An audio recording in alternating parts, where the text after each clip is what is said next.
अच्छा, बिस्मिल्लाहिर्रहमानिर्रहीम। Today we are going to discuss the anti-tubercular drugs. आज हम anti-tubercular drugs पढ़ेंगे.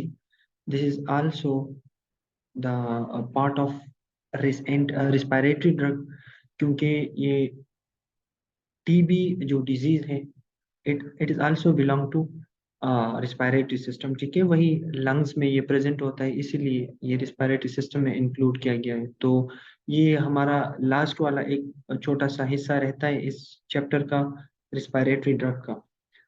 वो है एंटी ट्यूबरकुलर ड्रग। अच्छा, पहले तो हम ये समझे कि टीबी होता क्या चीज़ है। ठीक है, tuberculosis an acute are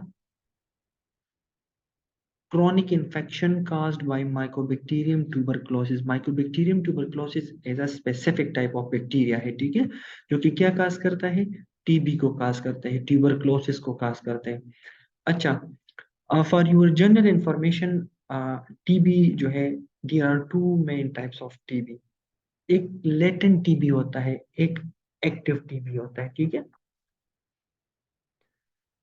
active TB कौन सा होता है, जो कि जल्दी वो बैक्टीरिया जो लंग्स में प्रेजेंट होता है वो जल्दी जल्दी डिवाइड हो और इसके साइन एंड सिम्टम मतलब पेशेंट पे नजर आने लगी। ठीक है, वो जो नाइट स्वेट होता है, वेट लॉस होता है, कफ, डिफिकल्टी ब्रीथिंग, सारा सब कुछ, ये सारे साइन एंड सिम्टम अगर किसी बंदे में नजर आ जाए और उसके जो ब्लड टेस्ट होते हैं, ठीक है, वो भी पॉजिटिव आ जाए, तो इसको हम एक्टिव टीबी कहते हैं। और एक होता है लेटेंट टीबी।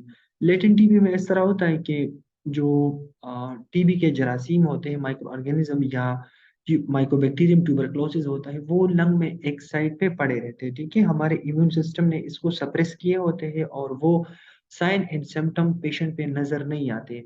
जब हम स्पूटम टेस्ट करते हैं या ब्लड टेस्ट करते हैं तो वो सिर्फ पॉजिटिव आते हैं, बाकी इमेजिंग, एक्सरे वगैरह इसमें भी इसका पता नहीं चलता। ठीक है, क्योंकि वो बैक्टीरिया जो है हमारे इम्यून सिस्टम ने जो है स्प्रेड करने से इनको इसको सप्रेस किए होते हैं, तो वो स्प्रेड नहीं हो सकते पूरे लंग्स में या बॉडी के और हिस्से को, वो स्प्रेड नहीं हो सकते। इसलिए इसको हम लेटेंट कहते हैं। लेटेंट को हम उर्दू में कह सकते हैं कि खुफिया टाइप का, वो मतलब चुपके से एक साइड पर बैठे होते हैं। अच्छा, तो ये तो टू मेन टाइप्स हो गए ना, कि एक एक्टिव होता है और एक जो है लेटेंट टीबी होता है। ठीक है, अच्छा, tuberculosis is an infectious disease that primarily affect the lungs parenchyma. अच्छा, what is lungs parenchyma? It is a part of the lungs where gaseous exchange take place. parenchyma किस चीज को कहते हैं, जहां पर हमारे गैसियस एक्सचेंज होता है, इसको हम क्या कहते हैं, लंग्स पेरेंकाइमा, लाइक अल्वुलाई एटसेट्रा, इसको हम पेरेंकाइमा कहते हैं। तो ट्यूबरक्लोसिस वो वाला इन्फेक्शियस डिजीज है जो कि प्राइमरी हमारा लंग्स पेरेंकाइमा जो है वो इफेक्ट करता है। It also may be transmitted to the other part of the body including the meninges, kidney, bone and lymph node. अच्छा, सिर्फ और सिर्फ लंग टीबी नहीं होता, अदर ऑर्गन टीबी वगैरह भी हो सकते हैं, लाइक जो यहाँ पे दिया गया है ना कि ट्रांसमिट हो सकता है किडनीज को, बोन एटसेट्रा। ठीक है, लिम्फ नोड्स, तो इसको हम स्केलेटल टीबी भी कह सकते हैं, लिम्फ नोड टीबी भी कह सकते हैं, ट्यूबरकुलोसिस मेनिंजाइटिस भी कह सकते हैं अगर मेनिंजिस तक चला जाए। ठीक है, तो these are also the type of tuberculosis या टीबी। ठीक है, अच्छा, the primary infectious agent mycobacterium tuberculosis is acid fast aerobic rod that grows slowly and sensitive to heat and ultraviolet light। अच्छा, अ, हमने तो इससे पहले भी पढ़ा कि इसका काजेटिव एजेंट क्या होगा, माइकोबैक्टीरियम ट्यूबरक्लोसिस। माइकोबैक्टीरियम ट्यूबरक्लोसिस क्या है, ये acid fast aerobic rod type bacteria है। ठीक है, बैक्टीरिया को हमने on the basis of shape, on the basis of sensitivity, on the basis of staining हमने डिवाइड किए हैं। वो एक अलग टॉपिक है माइक्रोबियोलॉजी का, लेकिन यहाँ पे इतना आप लोगों को एमसीक्यूज के लिहाज से पता हो कि ये acid fast aerobic rod bacteria जो होता है वो उसकी वजह से काज होता है। ठीक है, जो कि क्या हो सकता है, grow slowly and sensitive to heat and ultraviolet rays. अच्छा, अब आते हैं नेक्स्ट स्लाइड पे, ये पढ़ते हैं, लेकिन इससे पहले जो है मैं आप लोगों को एक चीज बताना चाहता हूँ कि हमने तो अभी टाइप्स पढ़े ना कि एक लंग टीबी होता है, बोन टीबी एटसेट्रा, लेकिन जो most contagious type of TB होता है जो कि एक से दूसरे को ट्रांसफर हो सकता है, इसको हम कंटेजियस कह सकते हैं, ठीक है। वो पल्मोनरी टीबी है। पल्मोनरी मीन जो लंग्स वाला टीबी हो, ठीक है। ये मोस्ट कंटेजियस है। और ये किस तरह स्प्रेड होता है? जब एक बंदा प्रोलॉन्ग टाइम के लिए उस पेशेंट को, मतलब जिस बंदे को टीबी होता है, मतलब वहां पे इसका एक्सपोजर ज्यादा हो प्रोलॉन्ग टाइम के लिए, तो फिर क्या हो सकता है, वो ट्रांसफर हो सकता है, ठीक है। और इसके लिए हम कौन सी वैक्सीन यूज करते हैं? बीसीजी, बेसिलस कालमेट गोरिन, जो कि बचपन में हम बच्चों को लगाते हैं, बेसिलस कालमेट गोरिन, ताकि पहले से इम्यूनिटी डेवलप हो कि आगे लाइफ में क्या ना आए, वो टीबी ना आए, ट्यूबरक्लोसिस का, माइकोबैक्टीरियम ट्यूबरक्लोसिस जो बैक्टीरिया है उसके खिलाफ हमारे एंटीबॉडीज प्रोड्यूस हो, तो इसके लिए हम बीसीजी वैक्सीन देते हैं। अच्छा, अब आते हैं एंटी ट्यूबरकुलर ड्रग। अब इस बीमारी के लिए हम कौन कौन से ड्रग यूज करते हैं? इसके लिए हम, एक होता है फर्स्ट लाइन थेरापी, एक होता है second line therapy. First line जो हम पहले चूज करते हैं, ठीक है। तो first line therapy, higher anti tubercular efficacy. अब आगे हम ड्रग्स पढ़ेंगे, लेकिन यहाँ पे इनके करेक्टरिस्टिक पढ़ते हैं कि क्यों इसको चूज करते हैं। इसकी एंटी ट्यूबरकुलर एफिकेसी जो है वो बहुत ज्यादा है, मतलब आजकल एफिकेसी इसकी ज्यादा है, तो इसलिए फर्स्ट लाइन वाली थेरापी यूज करते हैं।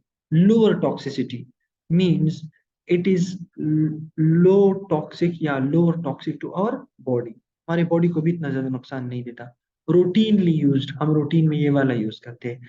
Intensive phase of 2 months followed by a continuation phase of either 4 or 7 months, ठीक है। इंटेंसिव फेज फर्स्ट हम 2 months के लिए यूज करते हैं, फिर इसके बाद फॉलोड बाय कंटिन्यूएशन, हम इसको कंटिन्यू करते हैं कितने महीनों के लिए? 4 या 7 मंथ्स के लिए। टोटल 6 to 9 मंथ बनते हैं। हम कहते हैं ना कि 6 मंथ नॉर्मली जो हम यूज करते हैं, 6 मंथ आपने ये एंटी टीबी ड्रग्स लेने हैं, ठीक है। इसमें एक भी मिस नहीं करना है, अगर एक डोज मिस किया तो फिर दोबारा सिरे से स्टार्ट करना है। अच्छा, this is the preferred regimen या remen for the patient with newly diagnosed pulmonary TB। ये जो नीचे regimen या remen दिया है, remen किस चीज को कहते हैं? वो मतलब ट्रीटमेंट प्लान। रिगिमेन हम ट्रीटमेंट प्लान को कहते हैं, जिसमें एक ड्रग जो है, इसका स्पेसिफिक डोज, स्पेसिफिक ड्रग्स और टाइम वगैरह दिया गया हो, इसको हम रिगिमेन कहते हैं। ये जो नीचे रिगिमेन दिया है ना, तो न्यूली डायग्नोज पेशेंट के लिए ये बहुत ज्यादा क्या है, बहुत प्रेफर्ड वाला वो है ट्रीटमेंट प्लान है। इसमें क्या क्या आता है? आइसोनियाजिड, आईएनएच इसको हम कहते हैं, रिफाम्पिसिन, आइसोनियाजिड, रिफाम्पिसिन और पायराजिनामाइड, ठीक है, इथम्ब्यूटोल एंड स्ट्रेप्टोमाइसिन। ये वाला रेगिमेंट न्यूली डायग्नोज के लिए बहुत ज्यादा प्रेफरेबल है। अच्छा, अब आते हैं नेक्स्ट स्लाइड पे। अब सेकंड लाइन ड्रग्स को हम कहते हैं कि आ, मतलब ये पहले पुराने जमाने में या अभी अब भी यूज होता है, लेकिन इसके कुछ साइड इफेक्ट्स हैं जो कि इसी वजह से हम ज्यादा यूज नहीं करते। हम प्रेफर करते हैं फर्स्ट लाइन थेरापी को, वो इथम्ब्यूटोल और आइसोनियाजिड वगैरह वो वाले मेडिसिन यूज करते हैं। तो lower the anti tubercular efficacy, इसकी एंटी ट्यूबरकुलर एफिकेसी क्या है, कम है, इसलिए हम ये यूज नहीं करते। Higher toxicity, it is higher toxic to our body, इसलिए हम यूज नहीं करते। May not be routinely used, और हम इसको रूटीन में यूज भी नहीं करते, ठीक है। अच्छा, इसमें क्या क्या आता है? Fluoroquinolones, macrolide, azithromycin etcetera. अच्छा, एमाइनोग्लाइकोसाइड्स, जेंटामाइसिन एटसेट्रा, क्लोरामफेनिकोल, ये वो सारे वही एंटीबैक्टीरियल ड्रग है जो हम एंटी माइक्रोबियल के खिलाफ देते हैं, लेकिन यहाँ पे ये स्पेसिफिकली माइक्रोबैक्टीरियम के खिलाफ नहीं देते, और इसके ये साइड इफेक्ट्स है जो हमने ऊपर पढ़ी, या बैड इफेक्ट्स है, इसीलिए ये हम ज्यादातर यूज नहीं करते। अच्छा, अब क्लासिफिकेशन है एंटी ट्यूबरकुलर ड्रग्स, इसके क्लासेस हैं, इसके डोजेज दिया गया है कि मतलब पर केजी के हिसाब से हमने कितना देना है, ठीक है। और स्पेशली हम ये ज्यादातर टेबलेट फॉर्म में आते हैं और हम ओरली देते हैं। अच्छा, आइसोनियाजिड INH, इसको हम 5 मिलीग्राम पर केजी या 4 to 6 मिलीग्राम पर केजी डेली दे सकते हैं, मैक्सिमम 300 mg ओरली, ठीक है। Second one is rifampicin, pyrazinamide, ethambutol and streptomycin. ये वही वाले, अच्छा ये वही वाले फर्स्ट लाइन थेरापी वाले ड्रग हैं, और यहाँ पे राइट साइड पे डोजेज दिया गया है, आप लोग फिर खुद पढ़ ले, ठीक है, मतलब पर केजी के हिसाब से हम कितना देते हैं। अच्छा इसके बाद है इंडिकेशन। एंटी ट्यूबरकुलर ड्रग हम कब यूज करते हैं? Anti tubercular medication are selectively selective for mycobacteria, work by inhibiting the growth or selectively describing the mycobacteria। First line की थेरापी हम मैंने पहले आप लोगों को बता दिया कि ये बिल्कुल सेलेक्टिवली जाके उसी बैक्टीरिया को किल करते हैं, ठीक है, या इसके या इसको मतलब इसका ग्रोथ स्टॉप करते हैं, और या इसको सेलेक्टिवली डिस्ट्रॉय करते हैं। अच्छा मैकेनिज्म ऑफ एक्शन इसका क्या है, मतलब किस तरह काम करते हैं, किस तरह जाके उस बैक्टीरिया को किल करते हैं? They work by impacting the synthesis or transcription of microbacteria RNA or inhibiting the synthesis of mycolic acid in the cellular wall। अच्छा अब एमसीक्यूज के लिहाज से ये इंपॉर्टेंट है, ठीक है, कि इसका मैकेनिज्म ऑफ एक्शन किस तरह होगा। जाके माइक्रोबैक्टीरियम के अंदर वो ट्रांसक्रिप्शन ऑफ आरएनए जब होता है, ट्रांसक्रिप्शन एंड ट्रांसलेशन, ठीक है, आरएनए की जब कॉपी बनते हैं तो वो उसके सिंथेसिस को रोकता है, ठीक है, और are inhibiting the synthesis of mycolic acid in the cellular wall. अच्छा ये माइकोबैक्टीरियम का जो ट्रांसक्रिप्शन ऑफ आरएनए है, अगर वहां पे इसने असर किया, इम्पेक्ट किया, तो ये इसका बैक्टीरियोस्टैटिक इफेक्ट है, मतलब बैक्टीरिया का जो ग्रोथ होगा वो नहीं होगा। और अगर सिंथेसिस ऑफ माइकोलिक एसिड ये फैटी एसिड है, बैक्टीरिया के सेल वॉल में मौजूद होते हैं माइकोबैक्टीरियम, अगर इसके सिंथेसिस को रोक लिया तो इट मीन इसका सेल वॉल नहीं बनेगा, सेल वॉल नहीं बनेगा तो बैक्टीरिया मर जाएगी, मतलब सेल वॉल कंप्लीट नहीं होगा, जब सेल वॉल कंप्लीट नहीं होगा तो सेल बर्स्ट हो जाएगा। तो ये क्या है? ये destroying effect of anti tubercular drug है।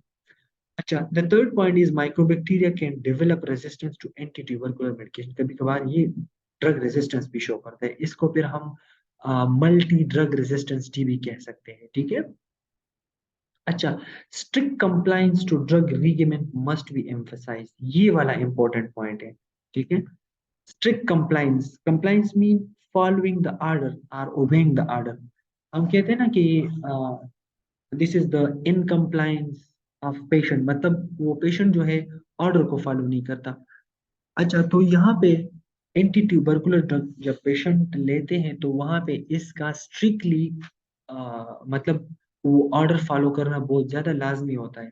जो रीगिमेन होता है, जो मतलब ट्रीटमेंट प्लान होता है, वो स्ट्रिक्टली इसने फॉलो करना होता है। अगर एक भी ड्रग एक भी डोज मिस किया तो फिर ये स्टार्ट से हम स्टार्ट लेते हैं, ठीक है।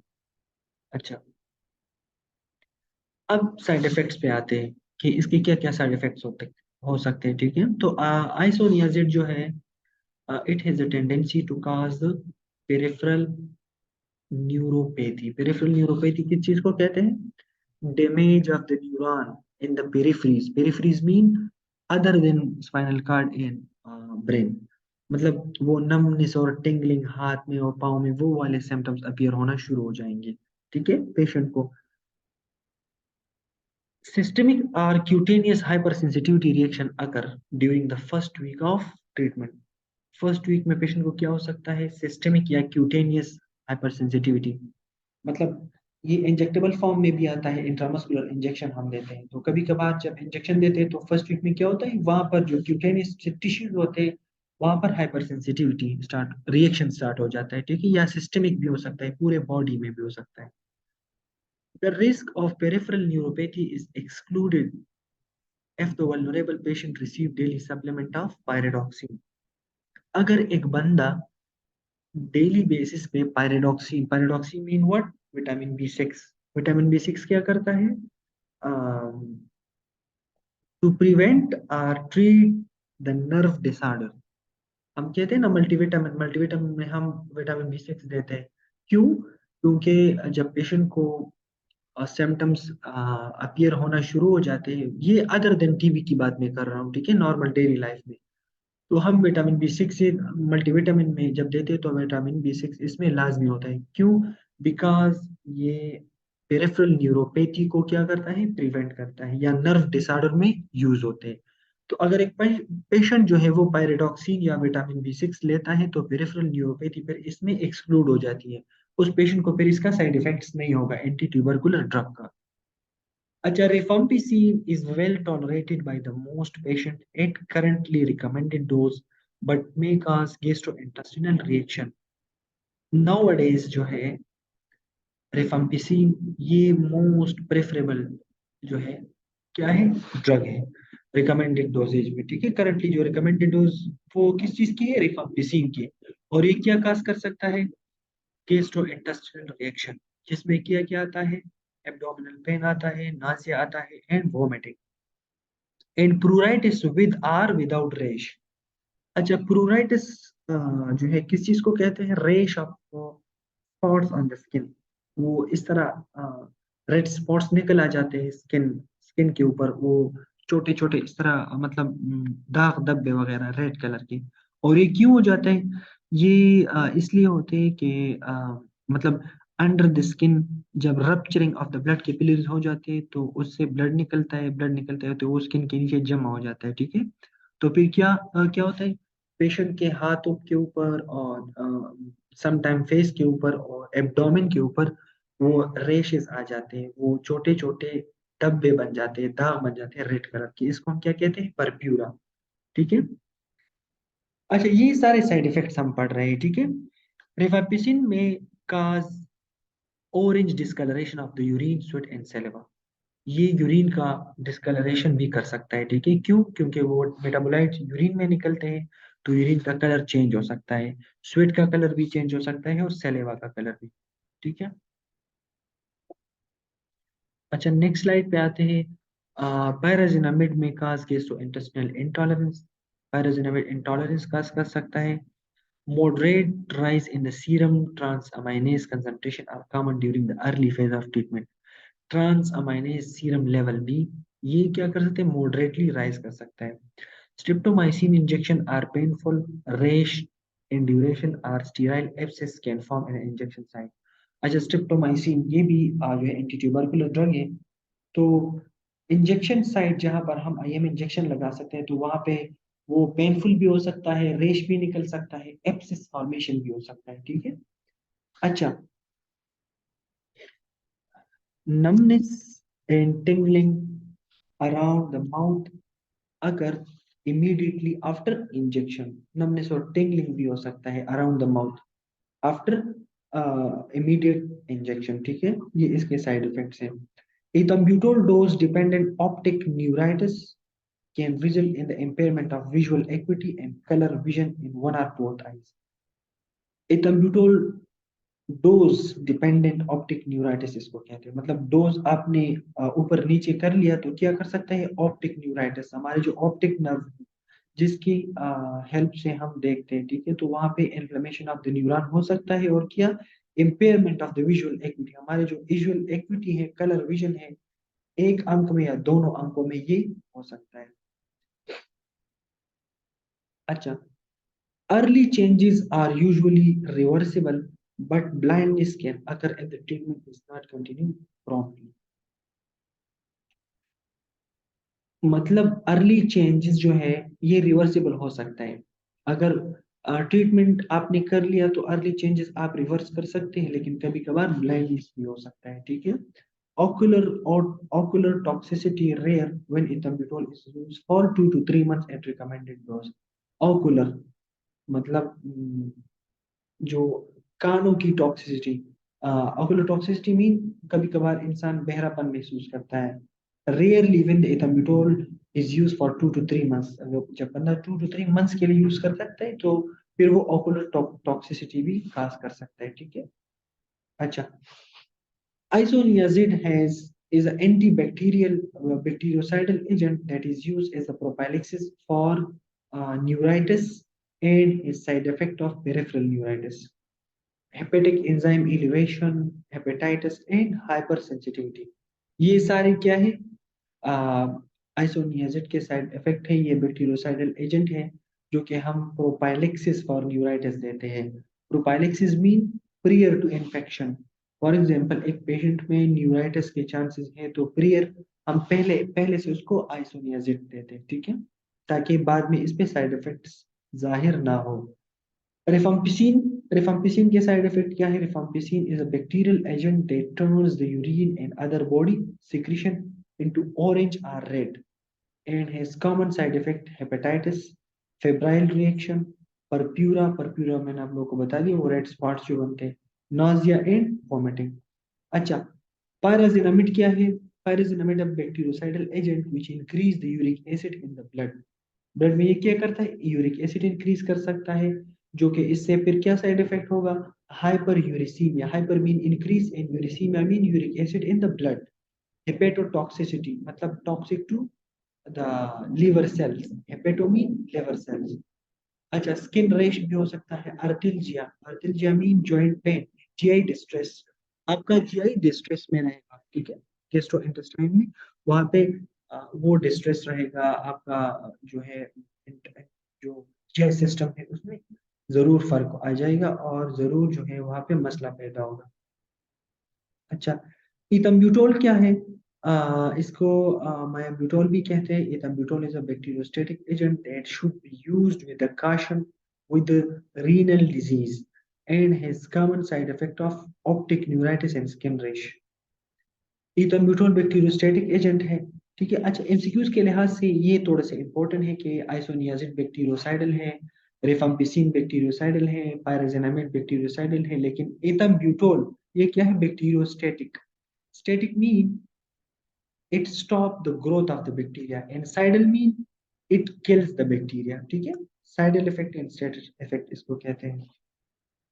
अच्छा, तो इथम्ब्यूटोल भी बैक्टीरियोस्टैटिक है और ये हम रीनल डिजीज जिस पेशेंट को हो, रीनल पेशेंट में हम बहुत ज्यादा कॉशनली यूज करते हैं, बहुत एहतियात से देते हैं, ठीक है। और कॉमन साइड इफेक्ट इसके क्या है? ऑप्टिक न्यूराइटिस मतलब ऑप्टिक नर्व का इन्फ्लेमेशन आ जाना एंड स्किन रेश।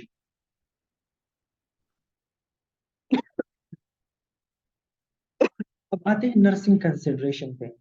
एक पेशेंट है, वो एंटी ट्यूबरकुलर या एंटी टीबी मेडिकेशन ले रहा है, तो हम अब क्या कंसिडरेशन, अब हमारा कंसिडरेशन क्या होगा? हमने पेशेंट को किस तरह एजुकेट करना होगा, हमने हमारा क्या रोल होगा पेशेंट के साथ, ठीक है। तो as a nurse, promoting airway clearance, instruct the patient about the correct position to facilitate the drainage and to increase the fluid intake to promote the systemic hydration, ठीक है। हमने पेशेंट के एयरवे क्लियरेंस को promote करना है, हमने patient को correct position बताना है कि किस तरह का पोजीशन आपने अपने बॉडी का रखना है, ठीक है, टू फैसिलिटेट द ड्रेनेज, ताकि वहां पे जो म्यूकस वगैरह बने, ठीक है, वो इसका ठीक तरह से ड्रेनेज हो जाए, बाहर निकले। और हम पेशेंट को इंश्योर करेंगे कि फ्लूइड इनटेक ज्यादा करें, ताकि सिस्टमिक जो हाइड्रेशन होता है वो ज्यादा हो। अच्छा, एडहेरेंस टू द ट्रीटमेंट रीगिमिंग, ठीक है। Teach the patient that the TB is a communicable disease. Patient को टीच करना है कि टीबी जो है ये कम्युनिकेबल है, मतलब एक से दूसरे को ट्रांसफर हो सकता है, इसको हम कंटेजियस भी कह सकते हैं। And taking medication is the most effective mean of preventing transmission. और मेडिकेशन लेना जो है, मैंने पहले भी आप लोगों को बता दिया कि स्ट्रिक्ट कंप्लायंस इसको हम कहते हैं। वो जो रीगिमेन होता है, जो फॉलोइंग ऑर्डर होता है, प्रिस्क्राइब्ड ऑर्डर जो होता है, इसको स्ट्रिक्टली फॉलो करना क्या है? Most effective means of preventing transmission. अगर एक भी डोज आपने मिस किया तो फिर दोबारा स्टार्ट से आपने स्टार्ट करना होगा और ये आपके लिए फिर फायदेमंद नहीं रहेगा। अच्छा, promoting the activity and adequate nutrition.